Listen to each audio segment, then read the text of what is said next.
Hey, welcome back to RamZland. Today I'm going to use my blowtorch to show you my ring of fire. Check this out. So all I'm using in this demonstration is 100 feet of flexible tubing that has a 1-inch diameter and my propane blowtorch.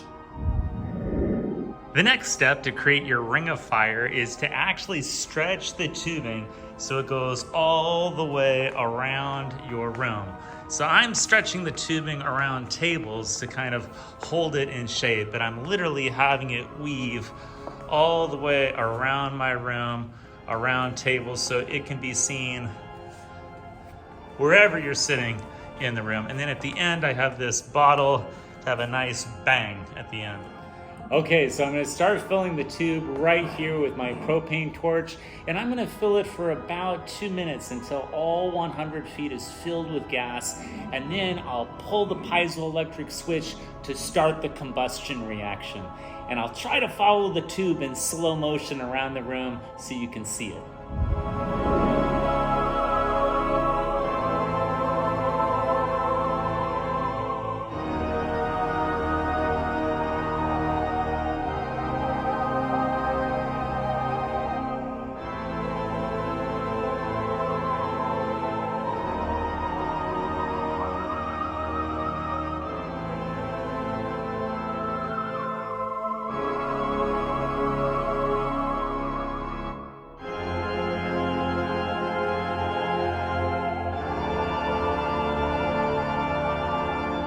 Okay, so you might be sitting here and asking yourself, well, why doesn't the whole tube just blow up since it's filled with gas? Well, remember what fire needs. It needs heat, it needs fuel and oxygen, but it also needs a chemical chain reaction. And just because this tube is filled with gas, it's 100 feet long. So when I pull that piezoelectric switch, that produces heat only at the beginning of the tube.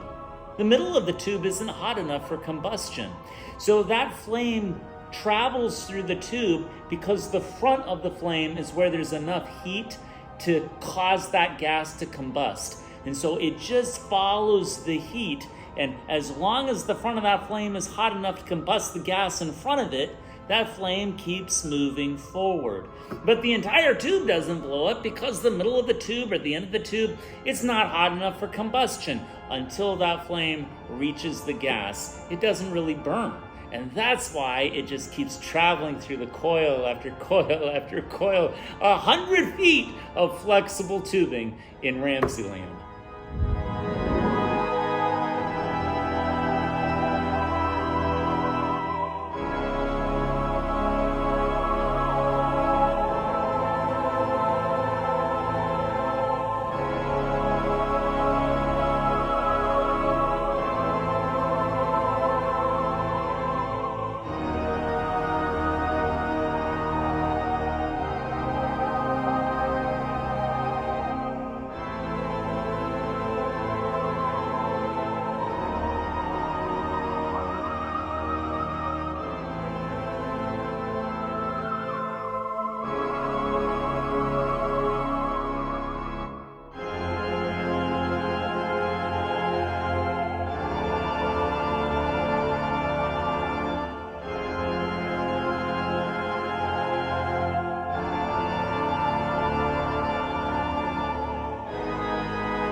I hope you enjoyed today's edition of RamZland, and I'll see you next time. If you enjoyed this presentation, be sure to remember to like and subscribe.